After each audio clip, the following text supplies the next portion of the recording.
जय श्री कृष्ण।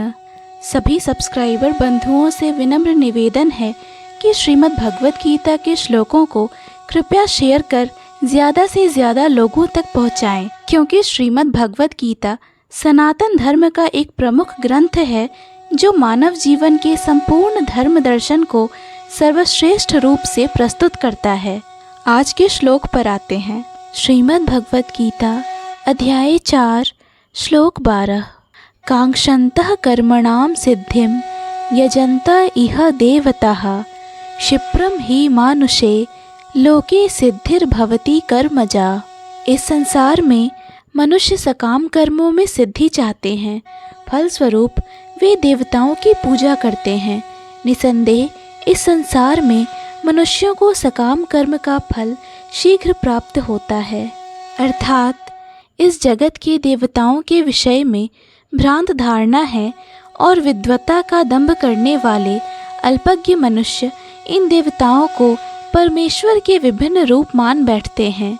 वस्तुतः ये देवता ईश्वर के विभिन्न रूप नहीं होते, किंतु वे ईश्वर के विभिन्न अंश होते हैं।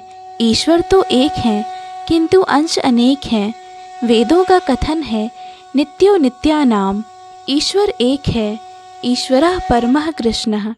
कृष्ण ही एकमात्र परमेश्वर हैं और सभी देवताओं को इस भौतिक जगत का प्रबंध करने के लिए शक्तियाँ प्राप्त हैं। ये देवता जीवात्माएं हैं जिन्हें विभिन्न मात्रा में भौतिक शक्ति प्राप्त है। वे कभी परमेश्वर, नारायण, विष्णु या कृष्ण के तुल्य नहीं हो सकते।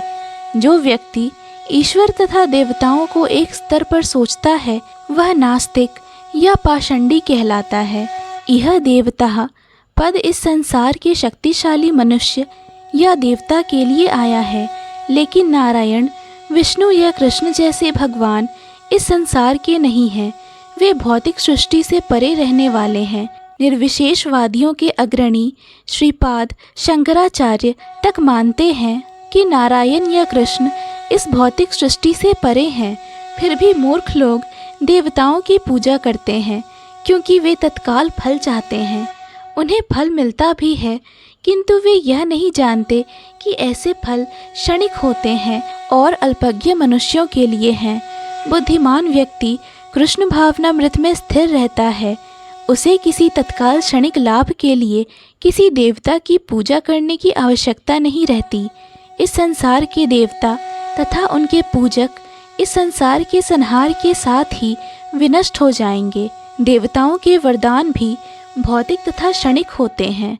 यह भौतिक संसार तथा इसके निवासी, जिनमें देवता तथा उनके पूजक भी सम्मिलित हैं, विराट सागर में बुलबुलों के समान है।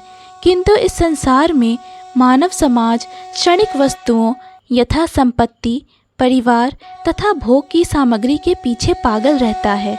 ऐसी क्षणिक वस्तुओं को प्राप्त करने के लिए लोग देवताओं की या मानव समाज के शक्तिशाली व्यक्तियों की पूजा करते हैं। यदि कोई व्यक्ति किसी राजनीतिक नेता की पूजा करके सरकार में मंत्री पद प्राप्त कर लेता है, तो वह सोचता है कि उसने महान वरदान प्राप्त कर लिया है। इसलिए सभी व्यक्ति तथा कथित नेताओं को साष्टांग प्रणाम करते हैं, जिससे वे क्षणिक वरदान प्राप्त कर सकें, और सचमुच उन्हें ऐसी वस्तुएं मिल भी जाती हैं।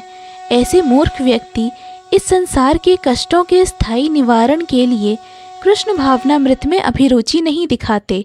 वे सभी इंद्रिय भोग के पीछे दीवाने रहते हैं और थोड़े से इंद्रिय सुख के लिए वे शक्ति प्रदत्त जीवों की पूजा करते हैं, जिन्हें देवता कहते हैं। यह श्लोक इंगित करता है कि विरले लोग ही कृष्ण भावनामृत में रुचि लेते हैं। अधिकांश लोग भौतिक भोग में रुचि लेते हैं। फलस्वरूप वे किसी न किसी शक्तिशाली व्यक्ति की पूजा करते हैं। जय श्री कृष्ण। पूर्ण भगवत गीता के श्लोकों को सुनने और समझने के लिए कृपया इस चैनल को सब्सक्राइब करें। वीडियो पसंद आया हो तो लाइक और शेयर करें।